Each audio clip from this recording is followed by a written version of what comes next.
Shannon here. I just want to talk to you very briefly about the three great herbal traditions around the world. Now, you'll see there's over 200 countries and territories in the world.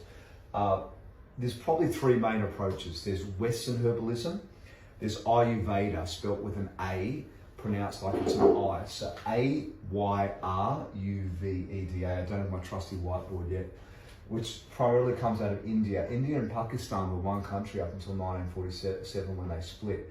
So you've got Ayurveda, you've got Western herbalism, which is a little bit all-encompassing, isn't it? And then you've got TCM, traditional Chinese medicine, which comes out of China here. So the three approaches that you'll hear day to day will be TCM, traditional Chinese medicine, Ayurveda, which means the science of life, Veda means love, and then you've got the Vedic scriptures that came from, and then you've got all the Western herbalism. Now, let's have a look. You've got some traditions that are local to Africa, which I will go into because I can't really see them on the internet. I won't go to it in this video, but it will come if you stick with me. Then you've got North America, Canada, USA, Alaska. The Native American Indians is what taught the settlers. So they used to smoke tobacco, marijuana or cannabis. Wild lettuce and Damania were four of the main ones. So you'll see that there. Then there's a tradition through South America of the herbs. I was recently speaking to a professor who was an expert in this, and I was really surprised to see what they all had in common. I need to work out how to get the whiteboard simultaneously so I can scribble, but I'll tell you this, in all these countries, remember I gave you a very simple approach to taxonomy, which was minerals, plants, animals, and humans. Essentially, there's minerals in all these parts of the world, but the minerals differ in different parts of the world. So the plants would pull out slightly different minerals, even though it's still the periodic table. Now, plants have something called primary and secondary metabolites, is what they make. So metabolites means a process of metabolism. You might think of metabolism as being like with your thyroid. So I don't want to bore you, but when we're building, you may have heard of anabolic steroids, that's anabolism. So, and when we're breaking down, it's catabolism. So I don't want to bore you, but basically we're putting molecules together and we're building up, or we're tearing things down. So primary metabolites and secondary metabolites in plants means that plants have universal chemical compounds. So you've probably heard of vitamins. Vitamin C was the first vitamin ever invented. So the sailors had scurvy and they used to give them lime with the peel in the water, and then the Western reductionist thinking, they looked at what was in this and they got vitamin C. Now, the primary and secondary metabolites means that plants make chemical compounds unique to the plant. So some things, I'll give an example like this chaste tree or vitex, which is often used for female complaints. The monks used to eat these and it would make them chaste. It would literally lower their sex drive. So we're not good at naming things in science always. So there's something called vitexin, Vitexin, which is also in hawthorn, which is something that people often use for the heart, the berry, the leaf, the flower. Bamboo they also often use as well. I've got it from Asia. Never boiled bamboo tea, it's an experience. Then you've got some of the indigenous cultures through Australia. Now, when we name plants, I might just jump out of this map here so I can actually keep myself stimulated. So if I'm engaged, no, you'll be engaged. So you've got primary metabolites. Give me a sec. There we go. Now I'm at home. Primary and secondary.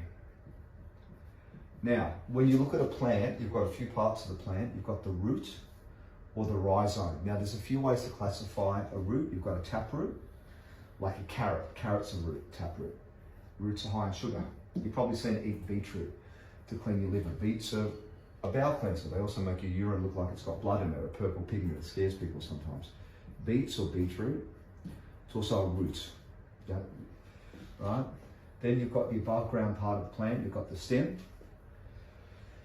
I could get very technical, but I won't get technical. I'm trying to keep all these easy. You've got a leaf, you've got a stem, like one of my favourite herbs, horsetail. You've got flowers.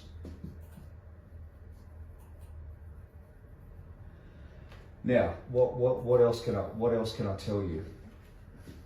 4 levels of plants, ages. The oldest in the world, they think, is ginkgo biloba. It's often increased with moving oxygen. What do we breathe? 2 parts oxygen. Okay.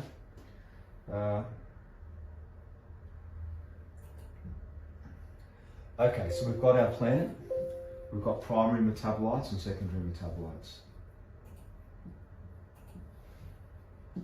Now I've taught you the importance of elimination, and I've taught you the importance of nutrition. Would you say garbage in, garbage out? Well, in this case you say garbage out.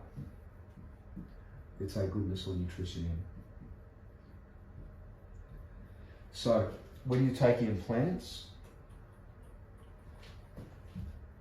you take in minerals. So we've talked about the periodic table, oxygen, carbon, nitrogen, etc., etc., etc., potassium, sodium, and I'll talk to you about the different rows and periods, how these things combine. This is the game, this is the map, this is the building blocks throughout the whole universe. They've made a joke in science that carbon, it's a bit of a floozy. They sometimes say, not to be crude, forgive me, but they sometimes say it's the most promiscuous molecule. They say that because carbon makes the most amount of bonds, it makes 4. Silicon also makes 4, but it's heavier. It sits below carbon in the periodic table. So carbon, life is built out of carbon basically, it's called organic life. The reason they say it's organic life is essentially before that they thought till they synthesised uric acid, which is a solid below a pH of 5.5, neutral. They thought life could only be made by life. They didn't think they could synthetically make anything in a laboratory. So, where's life come from? The soil. We have ecology, which is an offshoot of biology. 2 genius gentlemen started this. So what happens? So if the soil, dust to dust, ash to ash, you've heard this on the internet a lot lately, right? So if the minerals are in the soil,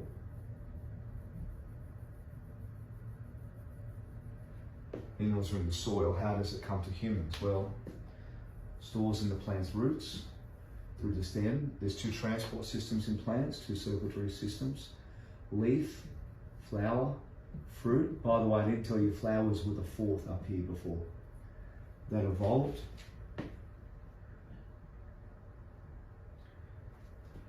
So, what are we taking into our body? We're taking all these minerals. So in ecology, you've got a primary producer.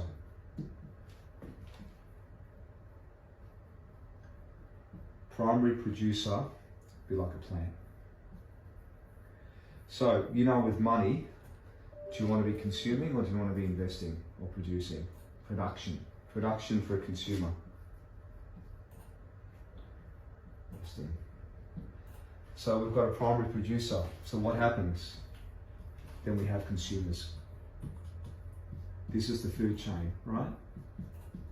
One way to look at the food chain. I won't bore you with carbon cycles and Krebs cycles yet. I just want to build, complexity is built out of layers of simplicity. So I'm hoping you don't have any misunderstoods. This may not be the most exciting lecture, but as long as you understand it, okay? So you've got a primary consumer, and you've got a secondary consumer.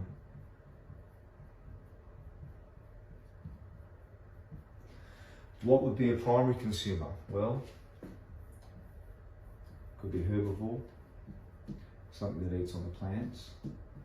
What would be a secondary consumer? Might be like an animal. Humans are usually both, herbivore and carnivore, meat and plant. What would be a tertiary consumer? Have you ever seen the movie where the pterodactyl comes, the bird in the old Jurassic Park type movies, and it decays everything back to the earth, like bacteria and fungus in the cycle of fermentation that you've probably seen going around the internet at the moment? So that's primary consumers and secondary consumers. Let's talk a little bit about TCM and Ayurveda. There was four Vedic books, 4 Vedic scriptures. Had to read them word for word when I did my study. I won't bore you with it now. I'm trying to keep very simple language. TCM, Mao Zedong. It's running a PowerPoint.